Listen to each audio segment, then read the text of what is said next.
My husband never came home late, which is why I didn't question the nights he said he was already there. It sounds strange when I say it now, but at the time, it felt normal, routine. He worked long hours, sometimes stayed overnight near the office. Deadlines, projects, things I didn't fully understand, but trusted anyway.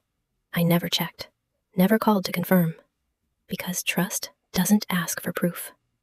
Until something small didn't add up. My husband never came home late, which is why I didn't question the nights he said he was already there. He worked long hours, sometimes stayed overnight near the office, and I never questioned it, never checked, never called to confirm. Because when you've trusted someone for years, that trust becomes invisible. You stop noticing it. You just live inside it.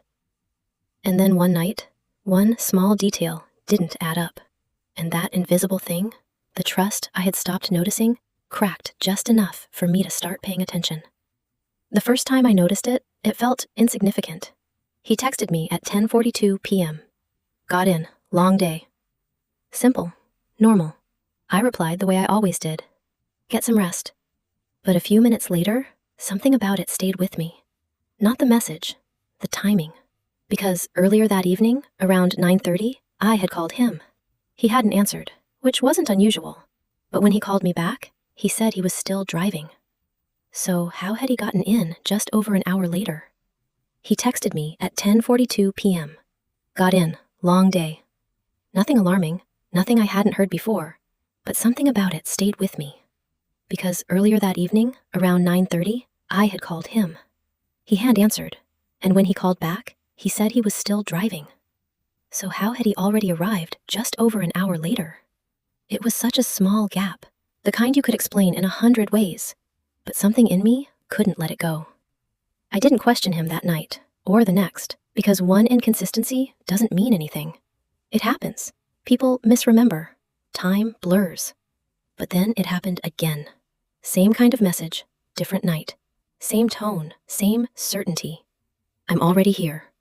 And this time, I checked something I had never checked before. I opened our shared location app. Not because I suspected anything, just curiosity. We had turned it on years ago, for convenience, for safety. The kind of thing couples forget is even there. I hadn't checked it in months, maybe longer. But when I opened it, his location didn't match what he said. The second time it happened, I did something I had never done before. I opened our shared location app. We'd had it for years. Safety, convenience, something I hadn't even thought about in months. But when I opened it, his location didn't match his message. He said he had already arrived, but the map showed something else entirely. Not the office, not anywhere near it. Just a dot, sitting somewhere I didn't recognize, still certain, like it had been there a while. And suddenly, that small inconsistency didn't feel small anymore. At first, I thought it hadn't updated. A delay, a glitch, something technical. So I refreshed it, waited, checked again. Nothing changed. The location stayed exactly where it was, not at the office, not near it, but parked somewhere else entirely. A place I didn't recognize. I zoomed in, street name, buildings, trying to make sense of it. It wasn't a hotel, not a client office, not anywhere he had ever mentioned. Just a residential street. Quiet, unfamiliar. And that's when the thought appeared. Not fully formed, not something I wanted to believe, but it was there. Why would he say he had arrived somewhere he wasn't? I zoomed in on the location, street name, buildings, trying to recognize anything. But it wasn't a hotel, not his office, not anywhere he had ever mentioned. It was a residential street. Quiet, completely unfamiliar. And I just sat there, staring at that dot on the map, trying to build a version of this that made sense, trying to find an explanation that meant everything was still fine. But the longer I stared, the harder that became, because the question underneath everything was getting louder. Why would he say he had arrived somewhere he clearly wasn't? I didn't call him, didn't text, didn't react, because once you ask too early, you only get answers someone is ready to give. And I didn't want that. I wanted the truth before it had time to adjust itself. So instead, I watched. The little dot on the map stayed there, for minutes, then longer. Too long to be a mistake, too still to be passing through. And slowly, something settled in. This wasn't confusion. This wasn't timing. This was a place he had gone to and told me he wasn't. I watched the location dot longer than I should have, waiting for it to move, waiting for it to make sense. But it didn't move. It just stayed there, still, certain, long past the point where it could be accidental. And sitting there in the quiet, looking at that small dot on a screen, I understood something for the first time. This wasn't a mistake. It wasn't bad timing. It was a choice. He had gone somewhere, told me he was somewhere else, and stayed there long enough for it to mean something. Over the next week, I checked again. Not obsessively, just enough. And the pattern repeated. Different nights, same messages. I'm here. Just got in. Long day. But the location, the same street, the same quiet corner of the map, told a different story every time. And eventually, the question stopped being whether something was wrong. It became something more specific, more difficult. Who was waiting for him there? 2 weeks later, I stopped waiting for an answer to come to me. I drove to the address, not calling ahead, not planning what I would say, just going. It was a quiet building, ordinary, nothing that looked like a secret. I sat in the car for a long time, telling myself I could still leave, but I had been telling myself that for 2 weeks. So I called him. He answered on the second ring. Hey, I'm outside, I said quietly.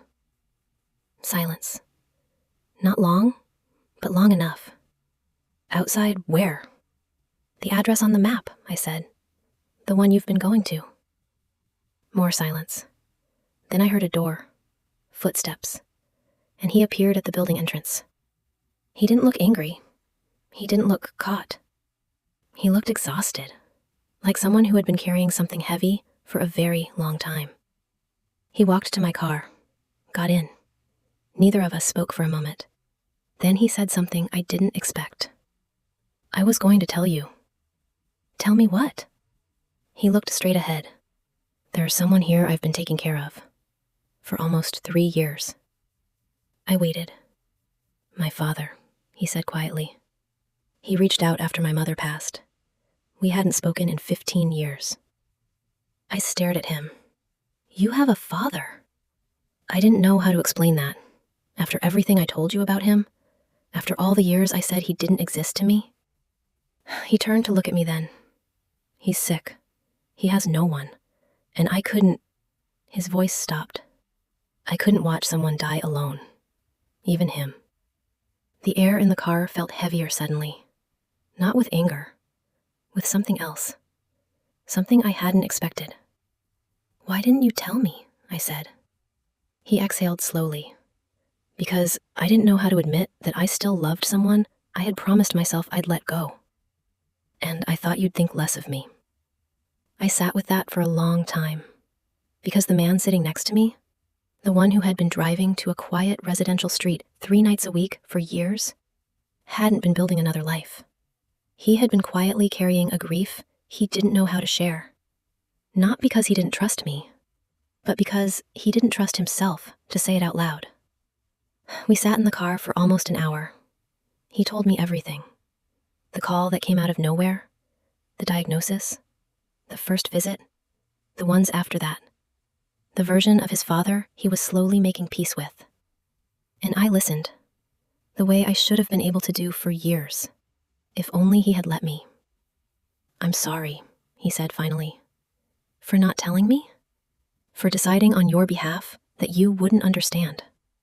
That part landed differently, because he hadn't lied to protect a secret. He had lied to protect a wound, one he had been carrying since long before he met me. That night, I met his father. Briefly.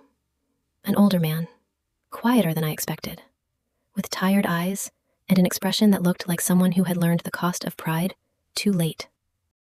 I didn't know what I felt. Not forgiveness, not anger, something harder to name. In the months that followed, my husband stopped hiding where he was going. He'd mention it simply. Heading over tonight. And I started going with him sometimes. Not always, but enough. Because what I had thought was a double life was really just a man trying to hold two broken things at once without dropping either one. He should have told me. I still believe that. Some truths are too heavy to carry alone, and carrying them alone is its own kind of quiet damage to a marriage. But I also understood something I hadn't before. People don't always hide things because they want to deceive you. Sometimes they hide things because they're ashamed of needing them. And the distance that had settled between us, that quiet, unfamiliar space I had started to notice months earlier, wasn't because he had stopped loving me. It was because he was trying to love someone he didn't know how to admit still mattered. That dot on the map that I had stared at for 2 weeks wasn't the beginning of a secret life. It was the address of something unfinished, something human, something he was trying to find his way back from. We don't always know what the people we love are quietly carrying.